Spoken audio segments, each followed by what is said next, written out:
Basically, I have some friends who remortgaged their flat and bought a yacht, and it was always their dream to sort of live on a yacht. And I was like, oh my God, I didn't know you could do that. Yeah, I've always had this dream that I'd own a nature reserve, like since I was a little Yeah. kid. But I Yes. was like, obviously, it's not a realistic dream. It's like dreaming of being an astronaut or something. Yeah. But I looked into the price of land, and it's actually, it's the field costs about the same as like a nice new car. So it was more a case of, what was the commitment I'd be taking on more than what was the cost. And once I'd remortgaged the flat, I'll be paying that off for a very long time. But it's worth it for me and my kid because we get out there all the time. Most people know about great crested newts as the kind of impediment to building. They're the kind of thing which gets in the way of building. So that they came up with this system a few years ago, which works really, really well, where whenever a great crested newt pond is filled in or removed, 4 more are created in its place. At the moment, the uptake of the new ponds in terms of how many have got great crested newts in them is 50%. So we're actually getting double the number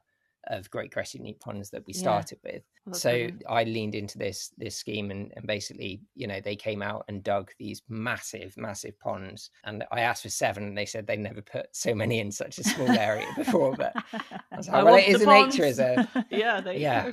So you've got 7 ponds then? Well, I've got a lot more now because I keep digging them. It's a bit of a habit. It's a bad habit, Yeah. There's this thing called the Hooper formula, where if you go along 100-foot length of hedge and then count all of the different woody species in it, so hawthorn, blackthorn, willow, all of that kind of jazz, then you can multiply that by 100. So 100-foot length, number of species, times 100 gives you roughly the age of the hedge. Because as a hedge gets older and older, more species work their way into it through, bird droppings or picked up on animals' feet. Yeah. So that the more diverse the hedge is, the older it is generally, and the more, the better it is for wildlife, because that diversity of plant species then supports the diversity of insect species and above that. So I thought, if I'm going to have a boundary, I want it to be as diverse as possible, you get it going from the get-go. It's this incredible thing, which I saw it first in France and was like, what an incredible plant. It is gigantic. It's sort of the height of bracken, but looks like an ornamental fern.